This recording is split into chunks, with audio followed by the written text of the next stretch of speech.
Assalamualaikum warahmatullahi wabarakatuh.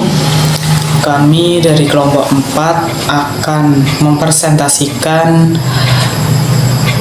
materi mata kuliah Ilmu Sosial dan Budaya dengan judul Manusia, Nilai, Moral, dan Hukum dengan anggota kelompok Kania Sabita Rahma, Nada Nabila Salsabila, dan saya sendiri Resdi Nurwanda.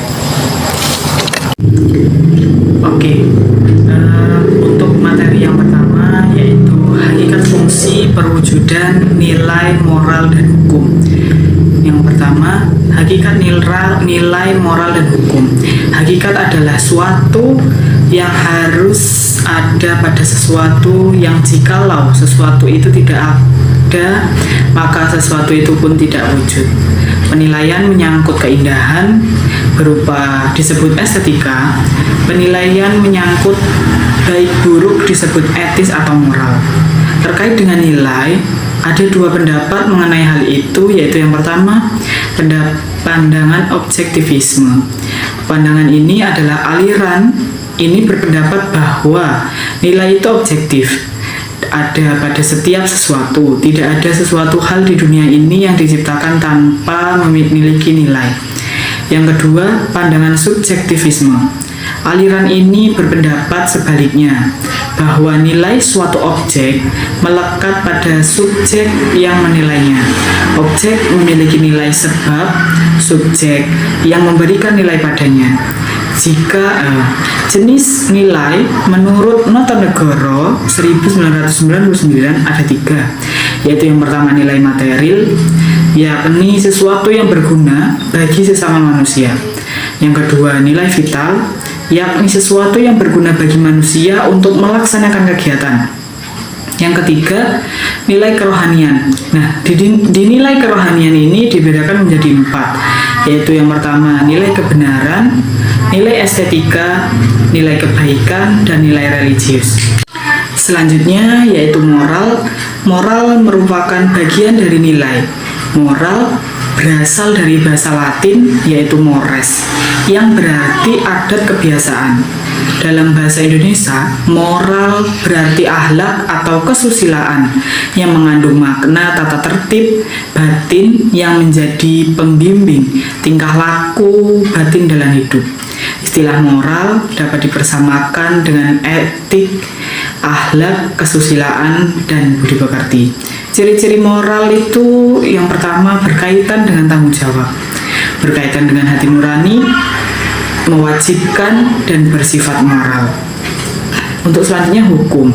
Hukum merupakan bagian dari norma, yaitu norma hukum. Norma hukum adalah peraturan yang timbul dari hukum yang berlaku. Norma hukum sendiri perlu ada untuk mengatur kepentingan manusia dalam masyarakat agar memperoleh kehidupan yang tertib.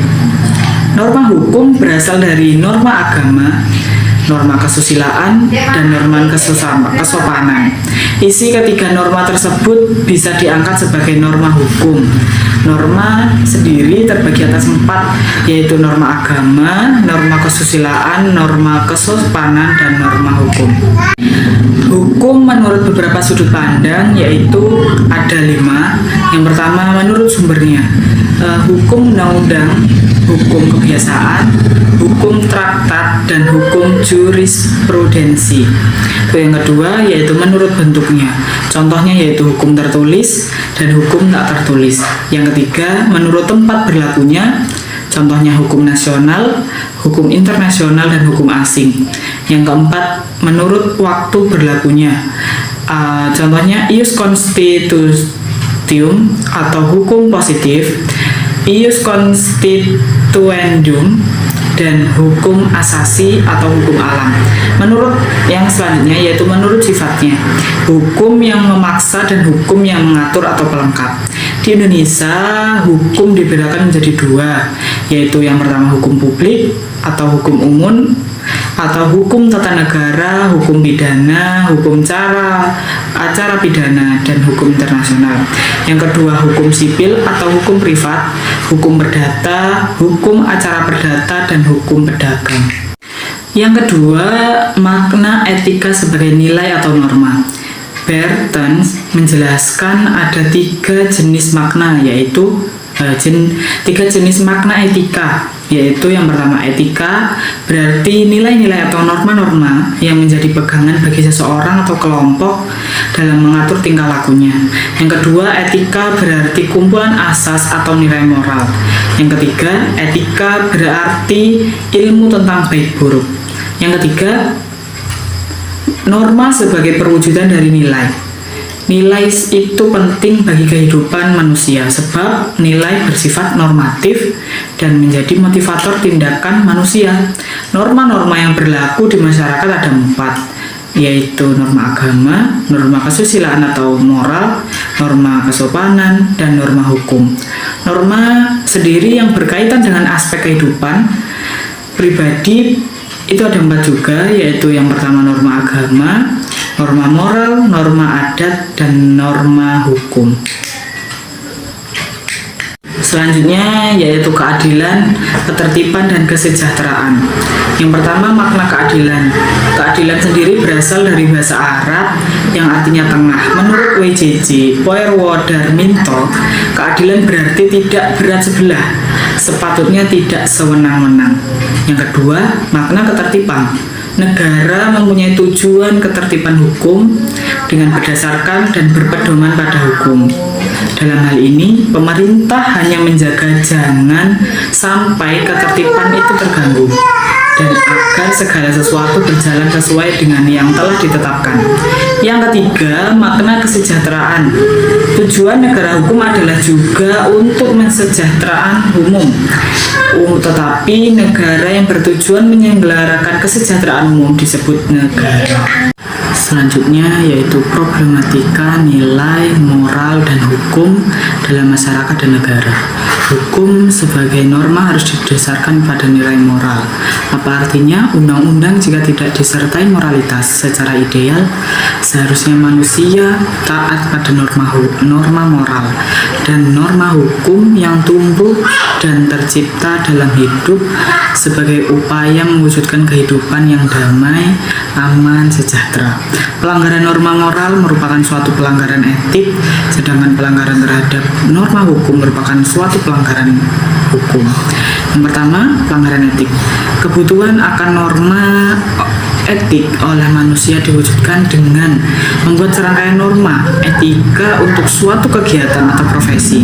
Pelanggaran terhadap kode etik ini tidak diberi sanksi lahiriah ataupun yang bersifat memaksa, tetapi dapat sanksi etik, rasa menyesal, bersalah, dan malu. Yang kedua yaitu pelanggaran hukum. Problem hukum yang berlaku dewasa ini adalah masih rendahnya kesadaran hukum masyarakat. Akibatnya banyak terjadi pelanggaran hukum. Pelanggaran hukum dalam arti sempit berarti pelanggaran terhadap perundang-undangan negara. Sanksi atas pelanggaran hukum adalah sanksi pidana dari negara yang bersifat lahiriah dan memaksa serta masyarakat secara resmi. Oke, kesimpulan dari presentasi penjelasan hari ini, manusia, nilai moral, dan hukum adalah suatu hal yang sangat berkaitan dan saling menunjang. Ketiganya mempunyai hubungan yang saling terkait satu sama lain. Manusia hidup dalam suatu lingkungan yang mana dalam setiap lingkungan itu memiliki nilai dan hukum yang harus dipatuhi. Dengan adanya moral yang baik, maka nilai dan hukum dapat diaplikasikan dengan baik oleh manusia tersebut. Sebagai warga negara, kita perlu mempelajari, menghayati, dan melaksanakan dengan ikhlas mengenai nilai, moral, dan hukum agar terjadi keselarasan dan keharmoni kehidupan. Untuk integrasi ayat pada presentasi hari ini yaitu di dalam Quran surat An-Nisa ayat 59 yang berbunyi, A'udzubillahi minasyaitonirrajim, Bismillahirrahmanirrahim. Ya ayyuhalladzina amanu atti'ullaha wa atti'ur rasulah wa ulil amr minkum fa in tanaza'tum fi shay'in farudduhu ila Allahi war rasuli in kuntum tu'minuna billahi wal yaumil akhir dzalika khairul wa ahsanu ta'wila, yang artinya, wahai orang-orang beriman, taatilah Allah dan taatilah Rasulnya dan ulil amri di antara kamu. Kemudian, jika kamu berlainan pendapat tentang sesuatu, maka kembalikanlah ia kepada Allah atau Al-Quran dan Rasul atau sunnahnya. Jika benar-benar beriman kepada Allah dan hari kemudian, yang demikian itu adalah lebih utama bagimu dan lebih baik akibatnya. Quran Surat An-Nisa ayat 59. Terima kasih, demikian presentasi yang dapat kami sampaikan. Kurang lebihnya kami mohon maaf. Wassalamualaikum warahmatullahi wabarakatuh.